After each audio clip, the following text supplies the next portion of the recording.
2만 명이 넘는 현장 관중과 소셜미디어의 수많은 시선 앞에서 한 선수가 공을 잡습니다. 상대의 균열을 파고드는 용기 대신 그는 동료에게 책임을 떠넘기는 비겁한 패스를 선택합니다. 압도적인 재능을 가진 젊은 선수들이 왜 그라운드 위에서 스스로 숨어버리는 것일까요? 시청자 여러분, 그들은 진정 승리를 위해 뛰고 있습니까? 아니면 단지 온라인의 조롱을 피하기 위해 뛰고 있습니까? 2026년 8월 15일 2만 1153명의 관중이 운집한 수원 더비는 2대2 무승부로 끝났습니다. 표면적인 수치만 본다면 수원 삼성은 22라운드를 치른 시점에서 승점 41점으로 리그 선두를 지키고 있습니다. 부단의 온라인 채널에는 수십만 회의 조회수를 기록하는 화려한 숏폼 영상들이 넘쳐나며 명가의 화려한 두 활이라는 환상을 만들어냅니다. 하지만 경기 후 기자회견장에 들어선 이정효 감독은 이 매끄러운 포장지를 가차없이 찢어버렸습니다. 포털 사이트 스포츠면을 일제히 뒤흔든 그의 발언은 경기 결과에 대한 단순한 아쉬움이 아니었습니다. 그는 선수들이 타인의 시선과 비난을 극도로 두려워한 나머지 오직 개인의 이미지 보존을 위해 그라운드 위에서 책임을 회피하고 있다는 시스템적 결함을 폭로했습니다. 선두를 달리고 있다는 안도감 뒤편에서 경기장 안의 진짜 현실과 화면 속 가짜 이미지가 충돌하며 만들어낸 이 기이한 균열은 지금 한국 축구 생태계 전체에 거대한 물음표를 던지고 있습니다. 한 걸음 더 들어가 경기장 위에서 벌어지는 구조적 역학을 들여다보겠습니다. 이정효 감독 체제의 수원 삼성은 단순한 축구 클럽을 넘어 한국 축구에서 가장 급진적인 전술 실험실로 기능하고 있었습니다.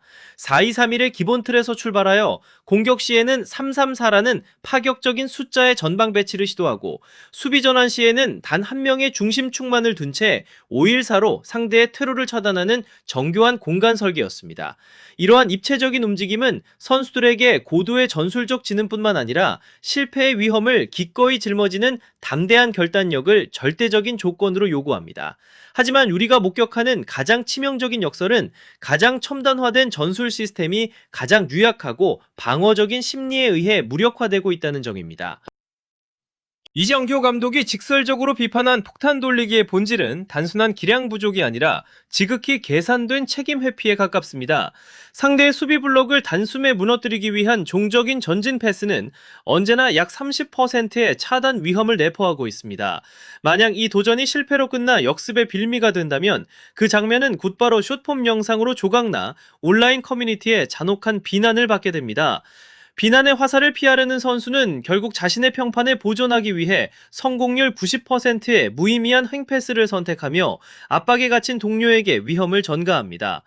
겉으로 드러나는 정교한 패스 성공률이라는 착시 뒤편에서 팀의 유기적인 공격 리듬은 파괴되고 동료는 사지로 내몰리는 악순환이 완성되는 것입니다.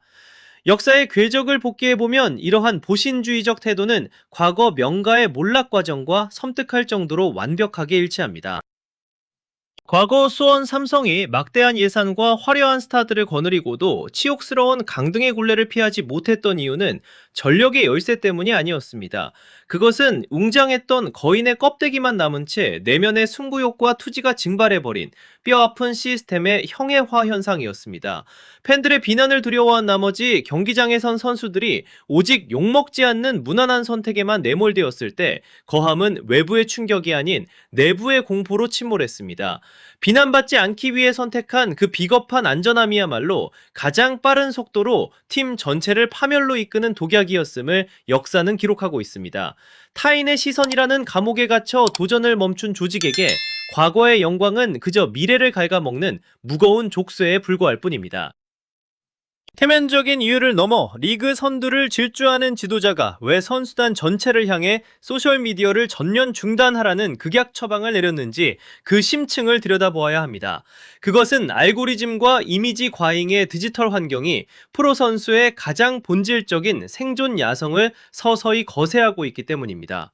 숏폼 컨텐츠와 화려한 하이라이트에 익숙해진 젊은 세대의 선수들은 자신의 플레이가 화면 속에서 대중에게 어떻게 비추어지는가에 비정상적인 신경을 쏟기 시작했습니다. 자신의 헌신적인 움직임이 동료에게 공간을 창출해주는가 보다 지인과 팬들의 시선 속에서 자신의 실책이 드러나지 않는 완벽함을 우선시하는 기이한 자기애가 그라운드를 잠식한 것입니다.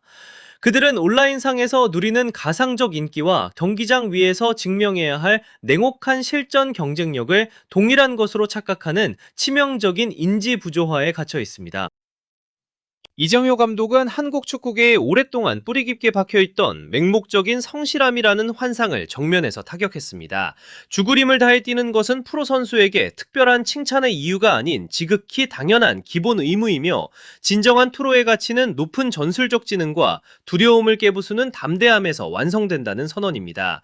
승부의 세계에서 책임을 회피하는 비겁한 안전함은 과감하게 상대를 무너뜨리려다 실패하는 턴오버보다 10배는 더 유해한 시스템적 독소입니다. 위험을 짊어지는 도전은 선수의 질적 성장을 견인하지만, 비난을 피하기 위한 보신주의는 팀 전체의 전투력을 바닥부터 파괴하기 때문입니다. 그가 경기 직후 단행한 냉혹한 심리적 충격요법은 단순한 감정적 질책이 아니라 팀 내면에 오랜 세월 기생해온 나약한 유전자를 남김없이 소각하기 위한 거대한 개조 작업이었습니다. 온라인의 값싼 찬사와 무의미한 호응을 과감히 차단하고 자신의 한계와 정면으로 마주하는 차가운 도끼가 없다면 334나 514 같은 진보적인 공간 전술도 결국 한낱 공허한 껍데기에 불과합니다. 그리고 이 구조적 결함은 비단 특정 클럽에 국한된 문제를 넘어 한국 축구 전체와 국가대표팀의 현주소를 정면으로 비추는 서늘한 거울로 확장됩니다. 미디어의 과도한 찬사와 안락한 텐덤 문화에 둘러싸인 채 비판에 대한 공포 때문에 스스로 안전지대에 웅크려버린 수많은 재능들이 이미 침묵 속에 사라져갔습니다. 선수들의 내면 깊은 곳에 자리한 비겁함을 가차없이 꿰뚫어보고 불편한 진실을 직시하게 만드는 지도자가 부재하다면 그 어떤 황금 세대도 대중의 시선이라는 보이지 않는 덫에 갇혀 공멸할 것입니다. 진정한 성장은 타인의 시선에서 자유로워져 오직 잔혹한 경기장 안에서 실패와 부딪힐 때에만 비로소 증명되는 법입니다. 축구의 본질은 15초짜리 화려한 하이라이트 영상으로 결정되지 않습니다. 그것은 숨막히는 압박과 잔혹한 승부로 점철된 90분의 시간 속에서 증명되는 것입니다. 이정효 감독은 지금 과거의 빛바랜 영광이나 허황된 조회수에 기댄 가짜 명가가 아니라 뼈를 깎는 야성으로 무장한 진짜 승리 기계를 조립하고 있습니다.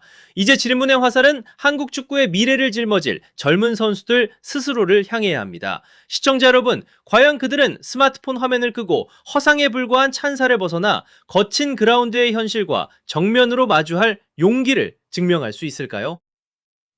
아니면 자신의 커리어가 완전히 침몰할 때까지 끝없는 폭탄 돌리기 뒤에 숨어 비겁한 침묵을 이어갈 것입니까? 5번의 실책을 감수하더라도 상대를 부수기 위해 전진하는 선수와 개인의 이미지를 지키기 위해 95%의 안전한 패스 뒤로 숨는 선수. 여러분은 과연 어떤 선수가 한국 축구의 미래를 구원할 수 있다고 믿으십니까? 여러분의 냉정한 생각을 댓글로 남겨주시기 바랍니다.